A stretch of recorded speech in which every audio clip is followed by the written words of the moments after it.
How do you feel about Ousmane Dembele? Apparently, someone approached someone or a Twitter account or something like that to run a Ballon d'Or campaign in favor of Ousmane Dembele. So basically, and I think this has been done throughout every probably single campaign, but not just in Ballon d'Or. I think this extends throughout the scope of life, being politics, whatever. What I mean by that is you always have the advantage of the press, the media, and the social media playing in your favor. So if you are more liked, you probably are in favor of winning certain awards, Emmy, Oscar, whatever, regardless of how tough was the competition. Because at the end of the day, at some point, it becomes a ally game. Now we fall into the illusion of truth.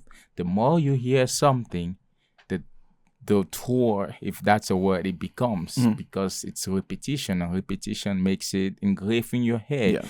Regardless of the truth or not, that's what you retain, and the brain don't really want to think too much. So it gets stuck there. So I think paying someone to run a campaign for Ousmane Dembele to win the Ballon d'Or, how will I say? I would say it's 50-50 in the sense that it shouldn't be done that way. It should be everyone saying, hey, if we have players, if it's Ousmane Dembele, let him win because he did X, Y, Z. But not necessarily, I would say not necessarily bulldozing your way through. And it's like, because it's interesting that he would be the one that would be the person that needs that campaign. It's like he's the number. I think at least he's the number one. If someone else needs, like, Lamine Yamal should be the one that's kind of like having a shadow campaign of, like, I'm not saying that he himself is the one that's instigating it either, but it's like, I mean, to me at least, he's the dark horse. Like, I think that Dembele but is the one. The difference is that Yamil has more social media flair. Well, yeah, because he's a kid. That's what it is. You see Romano every time he brings her, he says, well, by the way, Yamil Yamal, he just wipe his shoes. Oh, by the way, he's 17. So bringing all this create this sort of fame and atmosphere that people like. They're trying to bring in story. They're trying to bring in things outside of football to enforce the things, and that's kind of what we talked about when Messi won. A couple of years ago. Of the consensus was that he won because it was effectively the last time that he could legitimately be in contention for it. So they give it to him, despite other players performing at a higher level with more success. It feels that way again with the Yamal thing, and it's like, don't get me wrong, he should be in the top 5. It should be a serious conversation, but at the end of the day, the older player that we've seen have great flashes of form, be injury prone, have low dips in quality, moving around, people are uncertain of what can happen, and then he's inspired and he's unlocked and he's unleashed in the side, and they have legitimate major success on the European scale. I think that is more important. That shows more of what the sport is about than the young kid that comes in and has one season of great quality. And don't get us wrong, a kid could do that, but during this season, if we have to be clear, if Dembele didn't play that way, then yes, but he did. So it has to happen. I want to see who wins it, but let's pivot. Lewandowski said this in his word, and it was via the Spanish press, so the translator. That's why I got it off with it, but it doesn't say, oh, it's unrated. No, there's an article attached to it. I just don't know how to read Spanish yet. Lay off, kids. I'm from a different generation where shouting was used to motivate everyone. Now, if you shout too much towards young players, their reaction is not the same. It's not now, I will show you are wrong. The new generation don't like being shouted at. It's not just players, it's people. The good thing that he said that I will highlight before you say something, it's not just players, it's people. It's a whole generation. That's the world we live in now. I noticed that kind of toward the end of playing sports myself, but I was very much so in that generation of, like, you're going to get yelled at. That's fine. Early work places right after high school, getting yelled at in department store work, fast food work, like, you just get yelled at. And I'll tell you, we got yelled at more, but we also cried less in public. Yeah. So it's not necessarily that we're building a stronger generation by cutting away the things that the high anxiety, the high tension scenarios. You find more people now that are less able to work in hostile environments, and instead of looking at themselves and saying, well, maybe I need to have a little bit more internal fortitude, the finger's always pushed out as, no, the environment needs to change. Yeah. And that's, I think, the difference in the generations is that we understood the harsh environments and we had to persevere through them. I think now the generations are expecting the world itself to change for you. For you, yeah. And that's never going to happen. You might have an occasional dip in that with the early 2020s where massive corporations were listening to people online, people that didn't actually even exist. They didn't realize that they were catering to bots a lot of the time. But it's like it worked for a second until it didn't. Yeah, because it never actually did work. It was all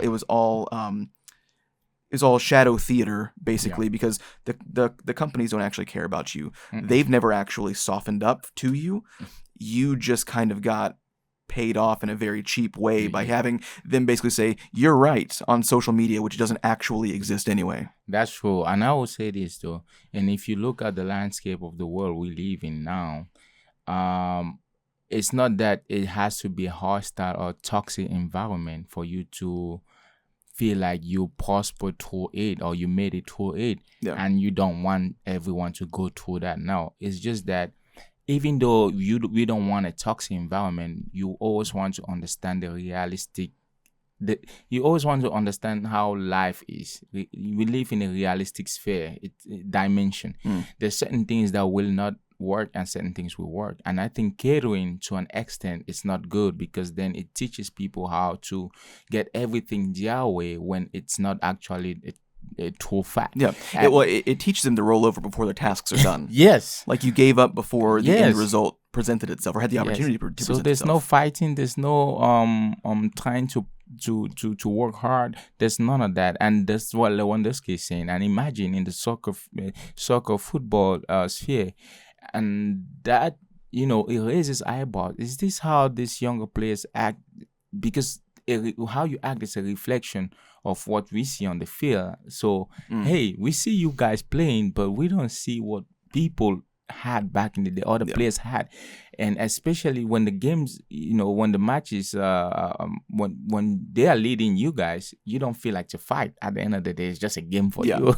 Well, there's a difference between a harsh work environment and a toxic work environment. And nobody's ever accepted a toxic work environment. Even in the harder days, that's when people up and quit their jobs. Like quitting your job because what pissed you off is nothing new. It's not in, but it's different when yelling is almost a cathartic thing. It's a very emotionally frontal job. Everybody yells at each other. It's not so much that it's because you dislike the person. It's just that's the energy, and that's what helps you move on from problem A to problem B. Now that's a hard work environment. That's a lot of blue collar positions are that way. Sports are that way as well. But a toxic work environment is like if someone is trying to sabotage you to get you fired from a job. Yeah, get the fuck out of there, obviously. Like that's so much different than wearing your emotion more frontally. And if someone's being a jack off, you tell them and then you move on, or you just hold the fucking ball. Like it's like that's okay to say that, but if you're behind their back trying to get the coach to give them less minutes or move them on, it's like those things are different, and those things have never been accepted by, like, really, if you think about it, the older workforce that's used to being yelled at's the first one to openly say quit that bullshit, which is the toxic stuff. But now, not only do we not want hostile work environments, but when we work in toxic work environments, we don't really know how to express our displeasure in that. I think the previous generations really did both of those well. The "fuck you, I quit" thing still existed, and it was because of a shitty. It was a shitty work environment. It's different. It's not being yelled at. It's not high pressure with less incentive to get out of it. It's this guy is breathing down my neck. This guy's trying to get me fired. These guys don't, these guys are setting me up to fail. That's a bad work environment. Nobody's ever wanted to work in that. So that's understandable. And I feel like with the young players, especially when you get a little bit of notoriety and stardom, you probably have a low social media following, and you feel like, man, you can't scream at me because I am him. I am the guy. Yeah, you forget that social media is not real. You know what is real? So me yelling at your ass on the practice field. That's real. If you scream too much, I might not show you anything. I'll just go home because now we'll terminate your contract, and likely you'll receive a tiny chunk of what you were promised. Because that's what people don't understand as well, is that like these guys can just not show up to work, but like your contract's not in full. Mm-hmm. Your signing bonus is guaranteed up front, but like most of it is and can be subtracted from if you just decide to not show up. It's like you don't get paid in a lump sum at the start of a contract, and like if you don't play, they find reasons to not pay you X percentage of what's entitled. It's in the fine print. So like, yeah, kid, you're 21, you think you rule the world. Like you don't, like that contract that you signed, you don't have that money. Hit the wall, dude. Yeah. And if we terminate your contract right now, you get a chunk. Like if you quit, you get none of what we promised you or what hasn't been paid yet.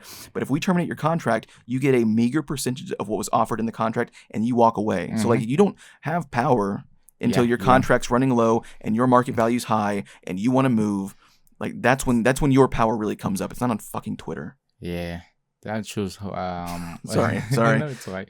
I knew as soon as you wanted to talk about this segment that maybe get going. The language issue was going to present itself. But more. I'm just saying. Just want to finish the segment by saying it also shows Lewandowski's age, because now you can tell he's a little older than the rest, and he's probably going at training ground, looking at the young players like, what the freak, bro? Look at these little rats. Like, what are you doing? So it's very interesting. You're crying during stretches. Stop crying during stretches. Yeah, it's like, bro, get a grip.